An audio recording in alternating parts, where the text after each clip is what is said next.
Doctor साहब, आप ये कहिएगा कि पाकिस्तान का अब तक का जो किरदार रहा है वो एक न्यूट्रल मीडिएटर के तौर पर सामने आ रहा है और बड़ी जिम्मेदारी का मुजाहरा किया है। आप क्या समझते हैं कि इस मीडिएशन में पाकिस्तान को अपना न्यूट्रलिज्म साबित करना भी बहुत ज़रूरी है, और इस सारी सूरत हाल में पाकिस्तान के लिए सबसे बड़ा डिप्लोमेटिक रिस्क क्या हो सकता है और किन चीज़ों से बचना चाहिए, और पाकिस्तान इस तासुर को कैसे कायम रख सकता है? आपसे जी मुझसे पूछ रही हैं आप? जी डॉक्टर साहब। जी अच्छा जी, मैं देखें आपको सिर्फ ये बात बताऊं पाकिस्तान के हवाले से। पहली बात तो ये है कि ऐसा नहीं है कि Pakistan is one of the options. अच्छा। Pakistan is the only option. Pakistan is the only option. Yes.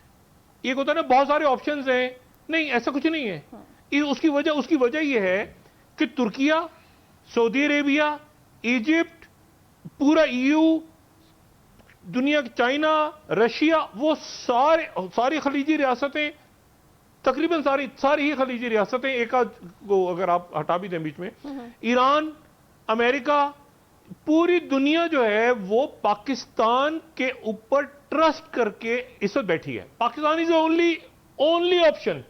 कि ठीक है, मैंने आपसे बात की ना कि कल मुज़ाकरात, अब कोई नतीजा नहीं निकला और उसके बाद जो है 15 दिन बाद दोबारा, ऐसा नहीं है। कुछ ना कुछ मामलात कल तय होंगे तो दुनिया आगे चलेगी। ये गैर यकीनी जो है ये अब आगे ऐसे नहीं चल सकती कि फिर जनाब बीच में शरारत हो गई, फिर जंगें शुरू हो गई, नहीं। और दूसरी बात मैं आपको बताऊं कि मैं कह रहा हूं Pakistan is the only option इस वक्त। और ये अगर यहां से कुछ ना कुछ मामला तय करके उठेंगे, नायब सदर आ रहे हैं अमेरिका के, ठीक है ना, उनके मुकाबले पे जो है वो आप देखें तो ईरान का डेलीगेशन उन्होंने, लेकिन उनके प्रेसिडेंट तो नहीं आ रहे ना, उन्होंने जो है वो अपने, ठीक है कि वो वाइस प्रेसिडेंट के लेवल पे रखा है सारे उनके मेहमान जो हैं, लेकिन बात ये कि यहां तो बिल्कुल एक खास सतह पे अमेरिका को आना पड़ा है ना। अब इसमें इशू ये है सारा कि ये जो मामलात हैं ये हैं बहुत सारे। अभी मिसाल के तौर लेबनान का मामला, वो खाना वो सीजफायर में मान गया, वो कह रहा है कि मैं मंगल के दिन, जो डेट आ रही है कोई फाइनल तो नहीं है, लेकिन ये है कि मंगल के रोज वाशिंगटन में मुलाकात होगी। ये 40 साल के बाद, आफ्टर 40 ईयर्स, लेबनान की हुकूमत और इसराइल की हुकूमत के दरमियान मुज़ाकरात होंगे। और ये टाइम फिश होंगे मुज़ाकरात, क्योंकि जमीन के ऊपर तो हिजबुल्लाह है। देखिए ना, हिजबुल्लाह मौजूद है, तो हिजबुल्लाह आप, और उसकी सदारत कौन करेंगे इन मुज़ाकरात की? Marco Rubio. अब मार्को रूबियो गरीब को क्या पता है कि ये क्या नीचे रौला पड़ा हुआ है। अच्छा, अब यानी मार्को रूबियो एक तरफ नेतन्याहू और एक तरफ वो नवाब सलाम बेचारे जो हैं, और वहां पर ग्राउंड के ऊपर वो हिजबुल्लाह मौजूद है। मैंने आपसे कहा ना कि आज तक वो हमास, जहां पर इतनी तबाही, इतनी इसने खूरेजी की है नेतन्याहू ने, ये जो बदतरीन, मैं कहता हूं एक सहूनी और कातिल है इस दौर का, वो बंदा जो है वो बैठा होगा और मार्को रूबियो उसके साथ क्या करेंगे बात, और वो चेयर करेंगे और उधर नवाज सलाम बैठे होंगे, और तय क्या होगा कि वापस जाके हिजबुल्लाह से असला लेना है। ओ भाई, मसला ये है कि ये जेडी वैंस यहाँ पे चले, अभी तो फैसला कर जाएंगे ना लेबनान को भी, और गालियां वालियां दे दी नेतन्याहू को। दूसरी बात ये है कि आपने हुर्मुज़ के हवाले से क्या फैसला होगा। अभी तो ये होगा कि, क्योंकि इसमें देखें एक इशू क्या है कि फ्रांस और इटली ने डायरेक्ट बात कर ली है ईरान से। उन्होंने कहा हमें इधर उधर पतली गली से जाने की जरूरत नहीं, हम डायरेक्ट बात कर लें। जो ज़ेलेंस्की हैं उन्होंने अजीब बयान दिया वो। अच्छा, अब इसमें गौर करें, इस बयान पे गौर करें ज़ेलेंस्की के। वो कहते हैं कि अगर अमेरिका नेटो से निकल जाए तो बरतानिया को चाहिए कि वो नेटो, ईयू में आके नेटो में अमेरिका की जगह संभाल ले। यानी वो केयर स्टैमर को उन्होंने जो है ना वो 35-40 हजार फुट की बुलंदी पे उठाने की कोशिश की है। अब केयर स्टेमर जो बरतानिया के वजीर आजम हैं, उनकी ट्रंप से बात हुई है। ट्रंप उनको थोड़े दिन पहले कोस रहा था कि तुम आते नहीं हो, और ये नहीं है, और वो नहीं है, और ये जगह आइलैंड्स के ऊपर, और बुरा भला। अब वो केयर स्टेमर कह रहे हैं कि मेरी ट्रंप से बात हुई है, और ट्रंप ने कहा है कि ये मामलात को देखो, और ये बनाए हुर्मुज़ के मामला तय करके वो इधर घूम रहे हैं। मसला ये है कि वो उनके जो डिफेंस सेक्रेटरी हैं बरतानिया के, वो ये कह रहे हैं कि ट्रंप की सोशल पोस्ट के ऊपर मत जाएं, वो जो बयानात दे रहे हैं वो मत सुने, ये देखें कि हम बरतानिया क्या करता है और क्या नहीं करता। अच्छा, अब वो क्या करेगा बरतानिया? ओ भाई, मसला ये है कि बात तो ईरान से ही करनी होगी, और ईरान के साथ अच्छी बुक्स में भी है बरतानिया, क्योंकि बरतानिया ने अपनी बेसिस देने से मना कर दिया था।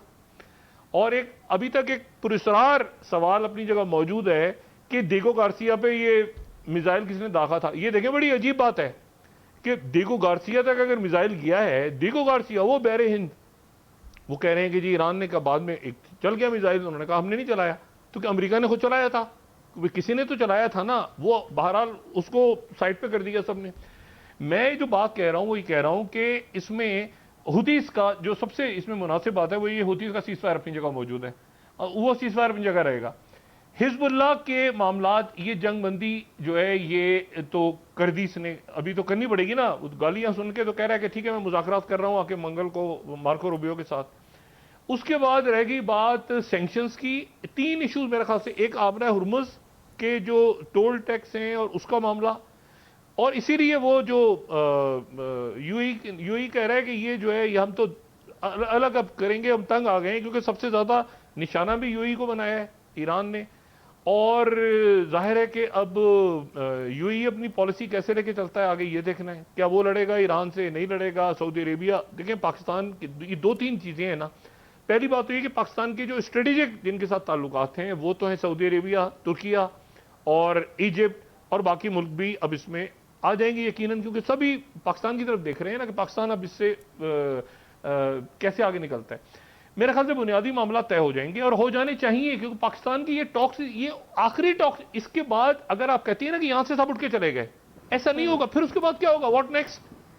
तो ये एक ऐसा रास्ता है जो कि दिखाया गया है सारे फ्रीकैन को कि यहां से अमन का कोई ना कोई रास्ता निकलेगा। मेरा ख्याल ये है कि जो मैं नहीं जानता कि क्या अल्टीमेटली क्या होता है, लेकिन आपने हुर्मुज के ऊपर शायद कोई वर्किंग कमेटी बन जाए, कोई ग्रुप्स बन जाए कि उसके टोल टैक्स के ऊपर कि वो कैसे आइंदा मैनेजमेंट कैसे होगी, क्या नहीं होगा, क्योंकि सैंक्शंस हटानी है, अमेरिका ने गारंटीज देनी है। इंटरनेशनल गारंटर्स कौन होंगे? क्या चाइना और रशिया खुल के सामने आते हैं, नहीं आते? तो अभी बहुत कुछ ऐसा है। एक बुनियादी बात यह है कि जंग बंदी रहे अपनी जगह। ईरान ने कहा है कि हमने कोई फायर नहीं किया, 2 मुल्क कह रहे हैं कि हमारे फायर हुआ है हमारे ऊपर, ईरान कह रहा है कि हमने तो फायर नहीं किया किसी को, हम मुकम्मल तौर पे जंगबंदी की जो है वो उसके ऊपर मौजूद हैं। अच्छा, अब यह है कि अमेरिका भी कह रहा है कि ठीक है ईरान ने नहीं किया, तो फिर कैसे हुआ वहां पे? क्या फॉल्स फ्लैग हुआ, क्या हुआ? क्या ये जो डॉक्टर साहब दोबारा आपकी तरफ आते हुए पैनल की तरफ बढ़ते हैं। मियां शाहिद हमारे साथ मौजूद हैं, उनसे बात करते हैं कि इस्लामाबाद में अभी तातरीन सूरत हाल क्या है, क्या मनाजिर वो देख रहे हैं। मियां शाहिद बताइए, क्या सूरत हाल है शहर इक़्तिदार की भी? देखिए, शहर इक़्तिदार इस्लामाबाद पुरसकून है, और जो इस अमन जोन है वहाँ पर तमाम तैयारियाँ मुकम्मल कर ली गई हैं, और जो जेडी वैंस हैं उनका इंतज़ार है, वो वहाँ से उड़ान भर चुके हैं, और गालिब इम्कान यही है कि वो यूएई से उड़ान उन्होंने भरी है, क्योंकि इसको जो है वो बिल्कुल खुफिया भी रखा जा रहा है कि वो वहाँ से कहाँ से आ रहे हैं, क्योंकि कल से वो वहाँ से रवाना हुए हैं। अभी जो है वो कुछ ही देर बाद जो है वो इस्लामाबाद में पहुँच जाएंगे। और ये जो इलाका है मेरे अकम में आपको नज़र आ रहा है, यहाँ पर जो है वो पीस जोन है, जिसको रेड जोन कहा जाता था, आज जो पीस जोन है पूरी दुनिया के लिए, और यहाँ पर जो है मुज़ाकरात होंगे कि इस्लामाबाद की सूरत हाल जो है पुरसकून ज़िंदगी जो है वो गुजर रही है, और लोग अपने मामूल के कामों में जो है वो मशगूल हैं, और साथ साथ इन मुज़ाकरात पर भी नज़र है, और पूरी दुनिया का जो मीडिया है वो पाकिस्तान इस्लामाबाद के अंदर जो है वो मौजूद है। पाकिस्तान ने सहूलत दी है कि वीज़ा ऑन अराइवल जो है वो उनको मिलेगा, बहुत बड़ी सहूलत जो है। ठीक है मियां साहब, आप हमारे साथ रहिए, मज़ीद डिटेल्स भी आपसे लेते रहेंगे।